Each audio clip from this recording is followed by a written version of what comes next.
ओम शांति। आत्मिक स्वरूप में बैठ जाए। देखें, प्रकृति के आसन पे विराजमान मैं आत्मा शांत स्वरूप। मैं मास्टर शांति का सागर हूँ। कोई भी चीज, परिस्थिति, व्यक्ति मुझे अशांत नहीं कर सकता। चाहे कितने भी इल्जाम लगे, चाहे कितनी भी कठिनाइयां हैं, मैं शांत हूँ। मैं आत्मा शांत रहूंगा। मेरे बोल मीठे रहेंगे। मेरा मुख हर्षित मुख रहेगा। मेरी चलन परिष्ताई रहेगी। मैं शांत स्वरूप आत्मा। और अभी भगवान का बच्चा, भगवान का स्टूडेंट बन मुरली सुनता हूँ। मीठे बच्चे, कलंघीधर बनने के लिए अपनी अवस्था अचल अडोल बनाओ। हमको कलंघीधर बनना ही पड़ेगा। यही ड्रामा है। कलंक लगने ही है। चाहे कितना भी अच्छा कर ले, चाहे कोई भी हम गंदा काम नहीं किए हो या सबका भलाई ही कर रहे हो, लेकिन फिर भी कलंघीधर बनना ही है। कलंक लगना ही है। जितना तुम पर कलंक लगते हैं उतना तुम कलंकीधर बनते हो। लेकिन कलंक लगा और हम चिल्लाए तब नहीं। कलंक लगा और हम सह गए। सहन शक्ति। तो बाप की आज्ञा क्या है? किस मुख्य आज्ञा पर चलने वाले बाप के दिल तख्त नशीन बनते हैं? अब आज ये बाप की आज्ञा माननी है, कैसे भी करके। बाप की आज्ञा है, मीठे बच्चे, तुम्हें कोई से खिटखिट नहीं करनी है। शांति में रहना है। अगर कोई को तुम्हारी बात अच्छी नहीं लगती तो तुम चुप रहो। एक दो को तंग नहीं करो। अगर किसी को हमारी बात अच्छी नहीं लगती तो उसके पीछे नहीं पड़ना है कि सुनो ही, मानो ही। बाप दादा के दिल तक नशीन तब बन सकते हैं जब अंदर कोई भी भूत न रहे। मुख से कभी कोई कड़वे बोलना निकले। मीठा बोलना जीवन की धारणा हो जाए। अब ये धारणा फूट के अपने अंदर गुड़ जैसा बन जाना है। ऐसा फूट लेना है कि कुछ भी हो जाए, कोई कड़वा बोल किसी के लिए ना निकले। कोई कुछ कर रहा है, तभी हम भगवान के दिल में विराजमान हो सकते हैं। तभी वो हमको अपना सकता है, क्योंकि वो मीठा मीठा बाबा है। वो स्वीटनेस का सागर है। वो कितना भी हमने कुछ किया तो क्या कर बोल रहा है, मीठे बच्चे। हम कितना भी क्रोध करते हैं या फिर कभी लालच ही कर देते हैं, लेकिन फिर नेक्स्ट डे वो आकर क्या बोलता है? पापी बच्चे नहीं बोलता है, कहता है मीठे बच्चे। तो आपको उसके जैसा बनना है। ओम शांति। भगवान उवाच आत्म अभिमानी भव। और ये तब होगा जब इसका पहला स्टेप हम स्वयं को आत्मा समझे। घड़ी घड़ी भूल जाते हैं, जानना नहीं है। जानता अब सब ब्राह्मण है कि हम सब आत्मा है। इनफैक्ट नॉन ब्राह्मण में भी बहुत लोग हैं जो जानता है, आधा से ज्यादा लोग, कि हम आत्मा है। लेकिन जानना और स्थिति में स्थित होना अलग है। आत्म अभिमानी बनना है। आत्म अभिमानी, मैं बिंदु, जीरो हूँ, कुछ भी नहीं हूँ। जब आत्म अभिमानी स्थिति होगी, बस बिंदु हूँ। न नाम, कुछ भी नहीं, न नाम न मान निशान, बस एक बिंदु हूँ, जीरो। तो ना कोई किसी के कहने का कुछ बुरा लगेगा और ना कोई अपमान सम्मान फील होगा। कोई रिश्ता नहीं। जो नाटक में कर रहा हूँ उस देह में घुस कर रहा हूँ। मैं बिंदु हूँ। ये बैठ करके 5-10 मिनट बीच में निकाल कर कैसे भी आत्म चिंतन करना है। पहले पहले जरूर कहना पड़े, यह है बच्चों के लिए सावधानी। तो पहले पहले जरूर कहना है, पहले पहले जरूर सुनना और मानना है। हुँ? कि बाप कहते हैं कि हम बच्चे, बच्चे कहते हैं तो आत्मा को ही देखता हूँ। शरीर तो पुरानी जूती है, यह सतो प्रधान बन नहीं सकता। सतो प्रधान शरीर तो सतयुग में ही मिलेगा। ये शरीर तो पुराना है ना, आत्मा का जूती है, आत्मा का कपड़ा है। सतो प्रधान शरीर सतयुग में मिलेगा। अभी तो हम पवित्र भी नहीं बने हैं, क्योंकि अभी भी हम चुप नहीं रहते हैं। हम कुछ बोलते हैं, हम दूसरे तंग होते हैं, क्योंकि किसी में सुनने की शक्ति नहीं है। तो किसी को ना कुछ बोलना है, कुछ भी नहीं, कोई कड़वे वचन नहीं। मीठा बोलो, धीरे बोलो, कम बोलो, जीवन की धारणा बना दे। चुप। और धारण कैसे करना है, कैसे चुप रहेंगे? जब सामने वाला बोल रहा है, अगर वो निगेटिव ही बोल रहा है, अगर उसको वैसे ही उसी स्वरूप में समा लिया, तो गुब्बारे की तरह फटेगा, अंदर भरता जाएगा, फिर एक दिन फटेगा। तो उसको बदल कर समा, पॉजिटिव में बदल करके फिर समाना है। कि इसके बोलने का जो ये है, वो इसका रोल है। ये मेरी सहन शक्ति बढ़ा रहा है। ड्रामा में इसको यही पार्ट दिया गया है। तो ऐसे परवश है। मैं तो भगवान तो मुझे इतना बोल रहे हैं तो भी मेरे से कंट्रोल नहीं होता है। लेकिन ये तो, इसको तो भगवान का भी पता भी नहीं है, भगवान की शक्ति भी नहीं है, इसको तो शक्ति मुझे ही देनी है। ऐसे कन्वर्ट करके धारण करना है, कलंगीधर बनना है। यह बाप कहते हैं, हम बच्चे बच्चे कहते हैं तो आत्माओं को ही देखता हूँ। भगवान हमारा शरीर नहीं देख रहा है, आत्मा देख रहा है। वो पहचानता शरीर से नहीं है। कब?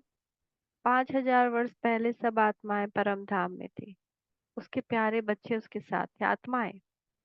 फिर वो आई धरती पर, कितने रूप बदले। भगवान बैठ करके सबका रूप नहीं देख रहा था कि किसने क्या रूप बदला, क्या रूप बदला। जिसने जैसी भक्ति की उसको वैसा फल मिल गया।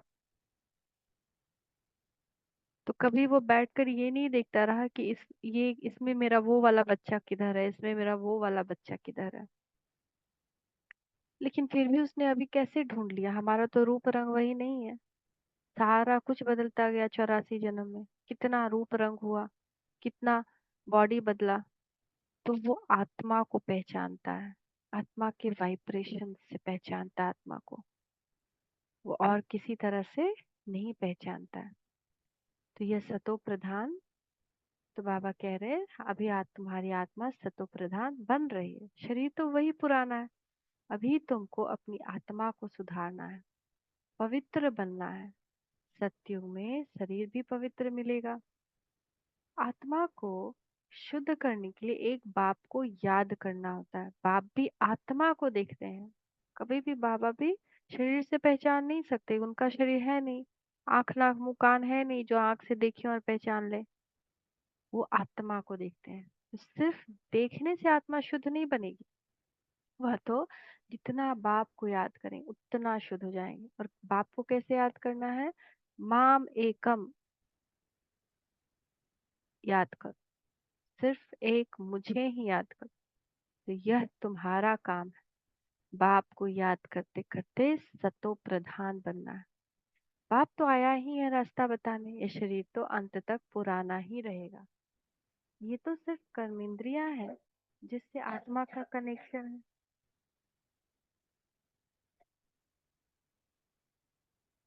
आत्मा बुलबुल बन जाती है, फिर कर्तव्य भी अच्छे करती है। वहाँ पंछी जानवर भी अच्छे अच्छे रहते हैं। यहाँ चिड़िया मनुष्यों को देख भागती है, वहां तो ऐसे अच्छे अच्छे पंछी तुम्हारे आगे पीछे घूमते फिरे फिरते रहेंगे, वह भी कायदे से। यहाँ चिड़िया कितना डरती है आदमी से। ऐसे नहीं कि घर के अंदर घुस आएंगे गंद करके जाएंगे, नहीं, बहुत कायदे की दुनिया है। आगे चलकर तुमको सब साक्षात्कार होते रहेंगे। अभी मार्जिन तो बहुत पड़ी है, अब कम है। उस समय जब बाबा मुरली सुनाए तब मार्जिन बहुत है। स्वर्ग की महिमा तो अपरंपार है, बाप की महिमा भी अपरंपार है। तो बाप की प्रॉपर्टी की महिमा भी अपरंपार है। बच्चों को कितना नशा चढ़ना चाहिए। बाप कहते हैं मैं उन आत्माओं को याद करता हूँ जो सर्विस करते हैं, वो ऑटोमेटिकली याद आते हैं। जैसे हम सर्विस पे लग गए वो वाइब्रेशन बाबा के पास पहुंच जाता है और बाबा की करंट हमको मिलती है। आत्मा में मन बुद्धि है ना, समझते हैं कि हम फर्स्ट नंबर की सर्विस करते हैं, सेकेंड नंबर की करते हैं। ये सब नंबरवार समझते हैं। कोई तो म्यूजियम बनाते हैं, प्रेसिडेंट गवर्नर आदि के पास जाते हैं, जरूर अच्छी रीति समझाते होंगे। सब में अपना अपना गुण है। कोई में अच्छे गुण होते हैं तो कहा जाता है यह कितना गुणवान है। जो सर्विसेबल होंगे वो सदैव मीठा बोलेंगे। तो यानी अगर हम अभी तक मीठा नहीं बोल रहे तो हम सर्विसेबल नहीं है। जो सर्विसेबल होंगे हमेशा मीठा बोलेंगे, कड़वा कभी बोल नहीं सकेंगे।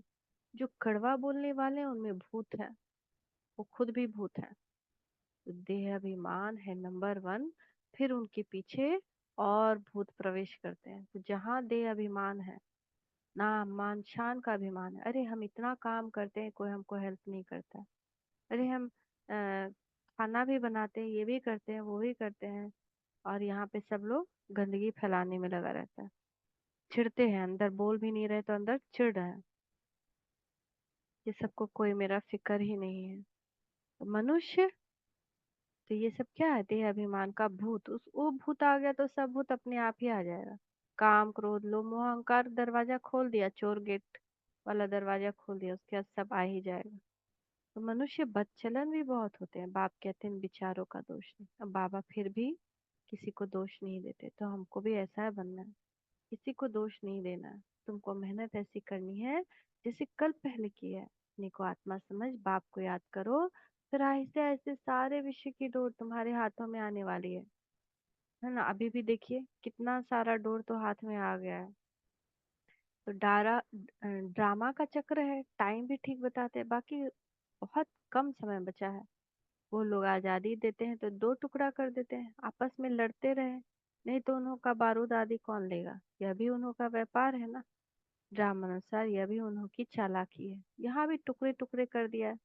वह कहते हैं टुकड़ा हमको मिले, पूरा बंटवारा नहीं किया गया। इस तरफ पानी जास्ती जाता है, खेती बहुत होती है, इस तरफ पानी कम है। आपस में लड़ पड़ते हैं, फिर सिविल वार हो पड़ती है, झगड़े तो बहुत होते हैं। तुम जब बाप के बच्चे बने हो तो तुम भी गाली खाते हो। जब हम बाप के बच्चे बने हैं तो जरूर है कि हमको गाली मिलेगी, मिलेगी ही मिलेगी। ड्रामा में नूंद है, तो क्या बनना है, कलंगीधर। अब गाली के डर से हम भगवान को छोड़ दें, ये नहीं करना है। तो हम कहीं के नहीं रहेंगे ना। वो उधर से तो और गाली फिर मिलेगी और बेइज्जती होगी।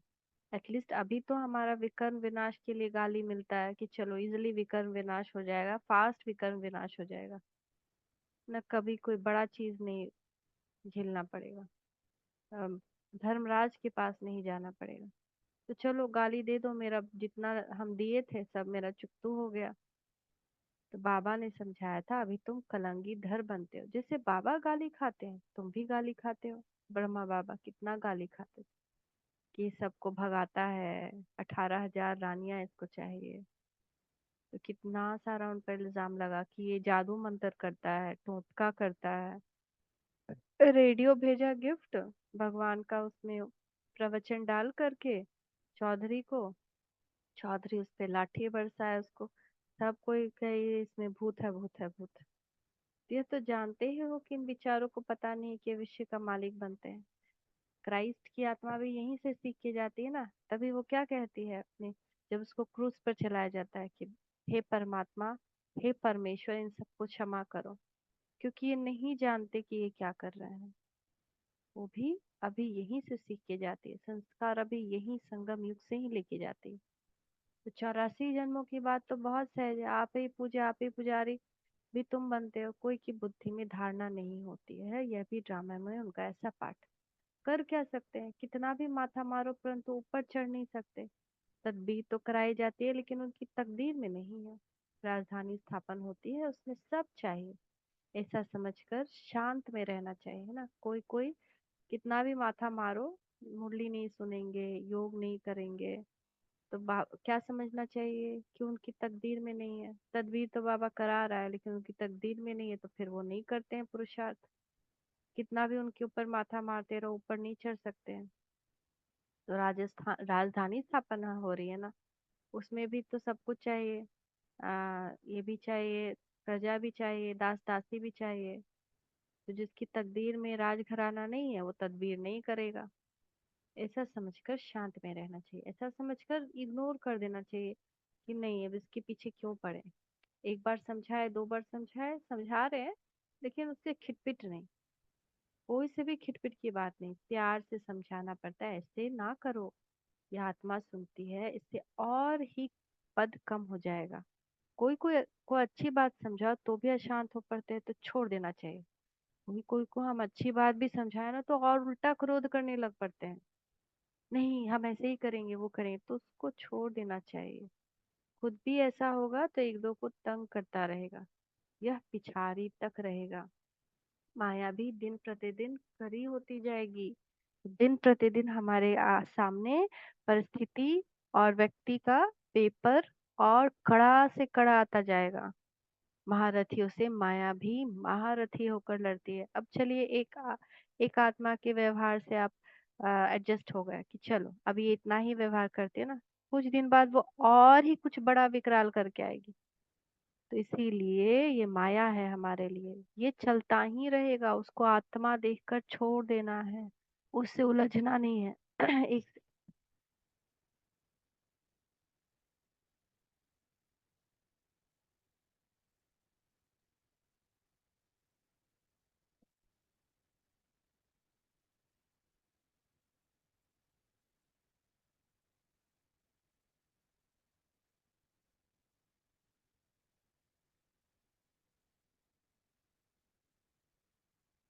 जितना उलझेंगे उतना ही गाली खाएंगे। इसलिए कभी किसी से उलझना नहीं है। दिन ब दिन सबके अंदर का मोह, सबके अंदर का क्रोध, सबके अंदर का लोभ बढ़ता जाएगा।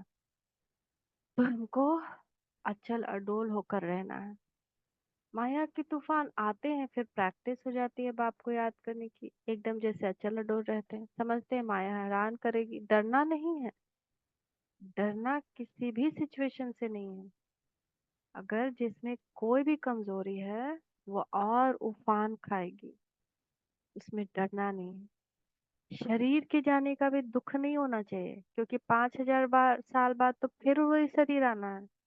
तो शरीर भी हमेशा के लिए तो खत्म नहीं होना है ना, फिर से उन लोग से मिलना है 5,000 साल बाद, फिर से सारा ड्रामा होना है।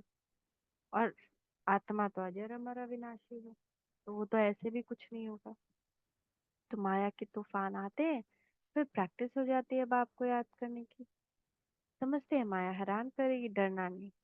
कलंगीधर बनने वालों पर कलंक लगता है। अभी हम कलंगीधर बनने वाले हैं ना, तो कलंक लगना है, इसमें नाराज नहीं होना चाहिए। अखबार वाले कुछ भी खिलाफ डालते हैं, क्योंकि पवित्रता की बात, अब ये पवित्रता की बात इतनी बड़ी बात सबको लगती है, क्योंकि सब विकार में है ना। तो जैसे कि ड्रग्स वाला ड्रग्स छुड़ाओ तो कैसे तड़पता है, ऐसे पवित्रता वाली बात सबको इतनी भयानक लगती है और इतना असहनीय लगता है कि सब जंप करते हैं।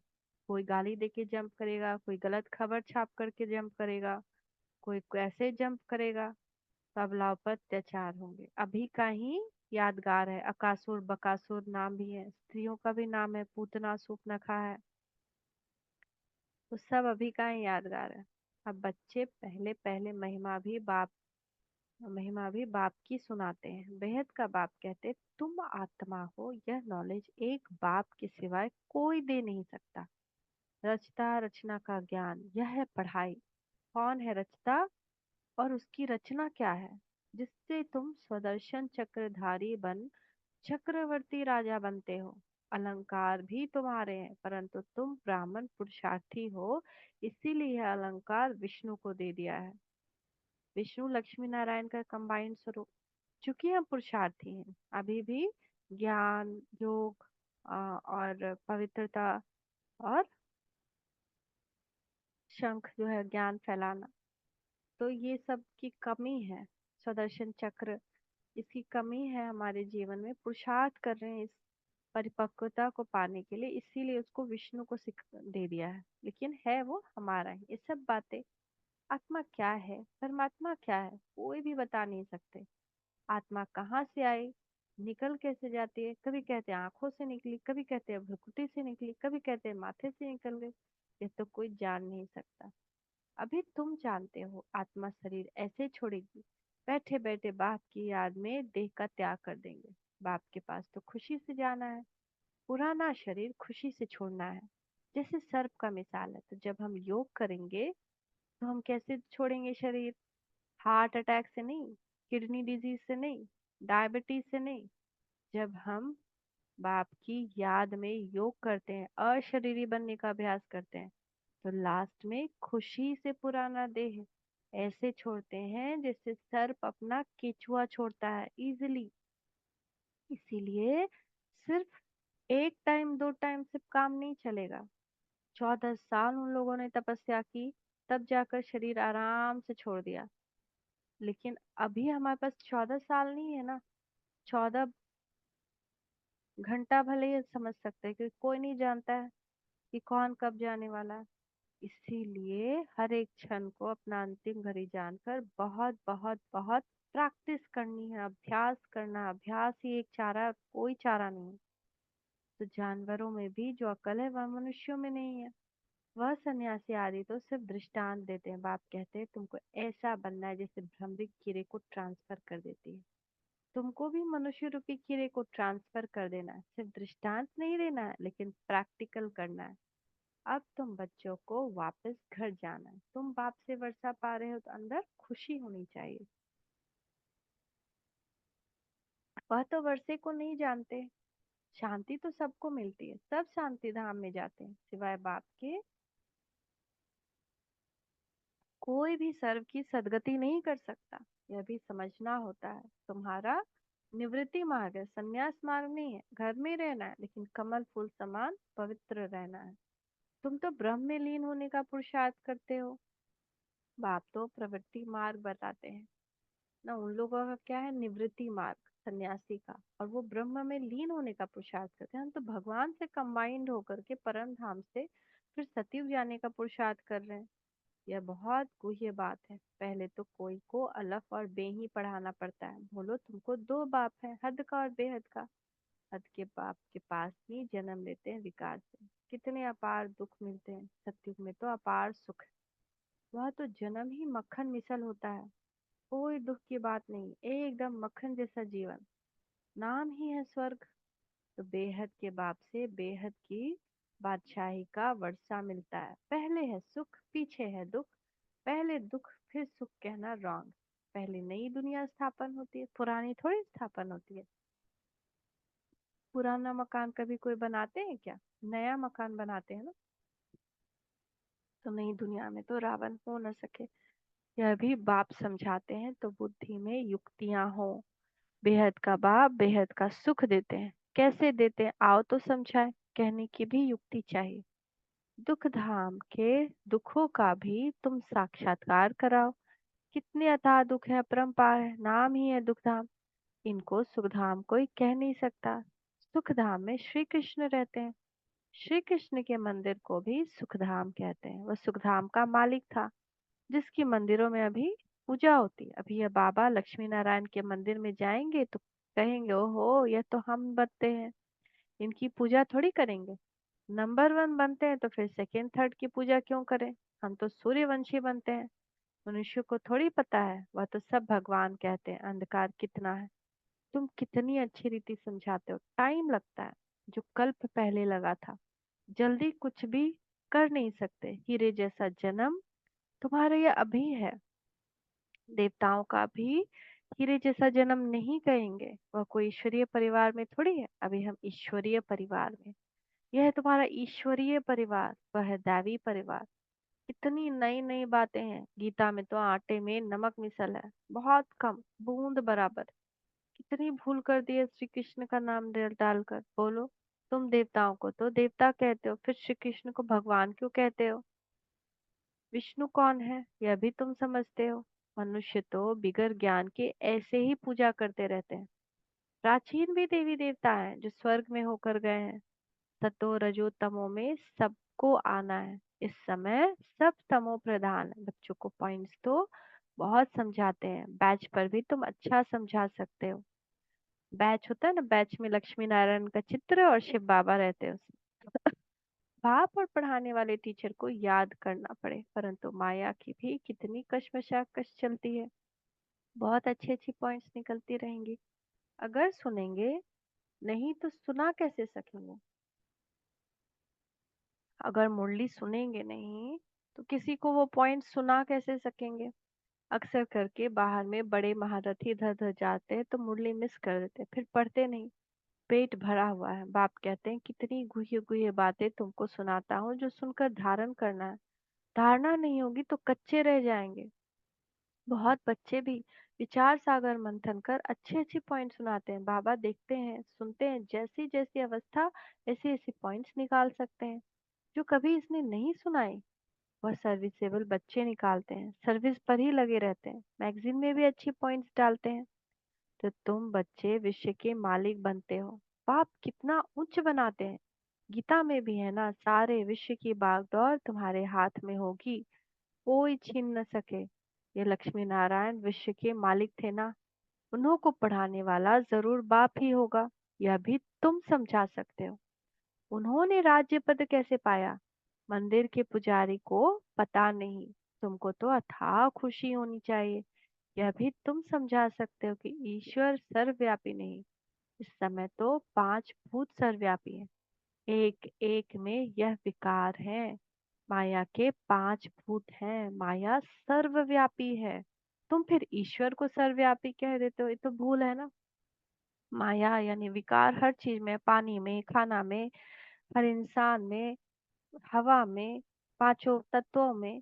तो इसीलिए बाबा कहते हैं कि पहले तो खाना जो बनाओ तुम योग में बैठकर बनाओ।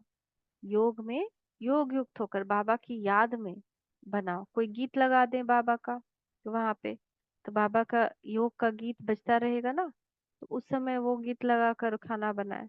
या फिर ये हो, और खाना खाते वक्त भी शांति हो, या बाबा का ही कोई योग का गीत हो, लेकिन बाबा की याद में खाने से फिर और शक्ति मिलती है। और इसीलिए कहते हैं स्वयं खाना है और स्वयं खाना भी बनाना है। क्यों? या फिर अगर और कोई चारा नहीं है तो वहां ही योग का गीत लगा दें, योग युक्त होकर के वहां वाइब्रेशंस देते रहें बाबा का, बैठकर वहां आप योग कर लें जहाँ खाना बनता है। तो सबका कल्याण होगा, सिर्फ आपका ही नहीं होगा। तो माया के पांच भूत है, माया सर्वव्यापी है, तुम फिर ईश्वर सर्वव्यापी कह देते हो, ये तो भूल है ना। ईश्वर सर्वव्यापी हो कैसे सकता है? वह तो बेहद का वर्षा देते हैं, कांटों को फूल बनाते हैं। समझाने की प्रैक्टिस भी बच्चों को करनी चाहिए। अच्छा, मीठे मीठे सिकी लधे बच्चों प्रति मात पिता बाप दादा का याद प्यार गुड मॉर्निंग। रूहानी बाप की रूहानी बच्चों को नमस्ते। हम रूहानी बच्चों की रूहानी मात पिता बाप दादा को याद प्यार गुड मॉर्निंग, नमस्ते बाबा, नमस्ते, शुक्रिया बाबा, शुक्रिया। धारणा के लिए मुख्य सार, एकदम ध्यान से धारण कर लें। यही करना है, क्योंकि बाबा कर्म करना सिखा रहे हैं। क्या कर्म करना है? जब कोई अशांति फैलाते हैं या तंग करते हैं, तुम्हें शांत रहना है। कैसे भी तंग कर रहे हो, लेकिन हमको शांत रहना है। अगर समझाने मिलते हुए भी कोई अपनी सुधार नहीं कर सकते, उनको बहुत समझाया लेकिन फिर भी वो अपनी सुधार नहीं कर रहे, तो कहेंगे इनकी तकदीर। क्योंकि राजधानी स्थापन हो रही है, उसमें सब राजा तो नहीं बनेगा, कोई प्रजा भी होगा, दास दासी भी होगा, चंडाल भी होगा। क्योंकि देवताएं भी तो शरीर छोड़ेंगे, तो उनका शरीर भी तो कोई जाकर ये करेगा। तो हर कुछ बन रहा है, तो उसमें शांत रहना है, साक्षी होकर रहना है। मोह हमारे अंदर ही भूत होगा तो हम फिर फंस जाएंगे। हमारे अंदर मोह होगा तो फिर तो हम उसमें लटक पड़ेंगे। वो क्रोध करेगा, हमको क्रोध आएगा, वो बुरा करेगा, हमको रोना आएगा। तो उसको आत्मा देखना है, ये मेरा आत्मा भाई है, ये प्रैक्टिस करनी है। चाहे वो पति हो, माता हो, पिता हो, भाई हो, बंधु हो, जो हो, सास हो, ससुर हो, जो हो, हर कोई आत्मिक स्वरूप में क्या है? आत्मा भाई। तो प्रैक्टिस करना है, ये मेरा आत्मा भाई है, उसकी भ्रुकुटी में देखना है। और ये इसको मैं आत्मा भाई समझकर समझाने दे रही हूँ, मुझे शांत रहना है, शांत रह के समझानी देनी है, सुधरा तो सुधरा, नहीं तो राजधानी स्थापन हो रही है। दूसरा, विचार सागर मंथन कर ज्ञान की नई नई पॉइंट्स निकाल, सर्विस करनी है। बाप की मुरली में रोज जो कोई ये बातें सुनाने हैं वो कभी मिस नहीं करनी। इसमें से जो कोई पॉइंट अच्छा लगाओ, पहले पहले एक पॉइंट निकालें, फिर जब एक पॉइंट निकाले हो अच्छा लगा तो नेक्स्ट टाइम एक वीक के बाद दो पॉइंट निकालना शुरू करें और लिख लें एक नोटबुक। मुरली सुनते वक्त तो एक नोटबुक आसपास रख ही सकते हैं, जिसमें से कोई अच्छा पॉइंट लगा उसको नोट कर लिए। अब फिर दिन भर में उस पॉइंट को देखेंगे, जितनी बार देखेंगे आपके दिमाग में, आपकी बुद्धि में एक नई बात, एक राज की तरह कुछ उभर कर आएगा। उस पे सोचना, विचार करना है। तो वरदान है, देखिए बाप दादा का वरदानी हस्त अपने मस्तक के ऊपर, पवित्रता को आदि अनादि विशेष गुण के रूप में सहज अपनाने वाले पूज्य आत्मा भव। सोचें, विचार करें, मैं पूज्य आत्मा हूँ। क्या पूज्य आत्मा ऐसी होती है? मुझे पूज्य आत्मा के स्वरूप में ही रहना है। मुझे अपने अंदर कोई भी बुरी बात नहीं आने देनी है। क्रोध, काम, लोभ कुछ भी नहीं। तो पूजनीय बनने का विशेष आधार पवित्रता है। जितना सर्व प्रकार की पवित्रता को अपनाते हो उतना सर्व प्रकार के पूजनीय बनते हो। जो विधि पूर्वक आदि अनादि विशेष गुण के रूप से पवित्रता को अपनाते हैं वही विधि पूर्वक पूजे जाते हैं।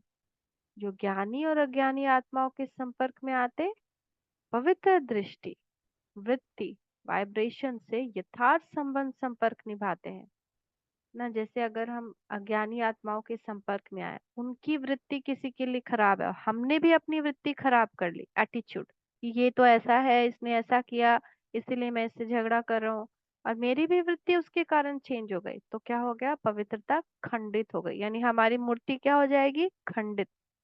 खंडित मूर्ति को क्या मंदिर में नहीं रखते हैं।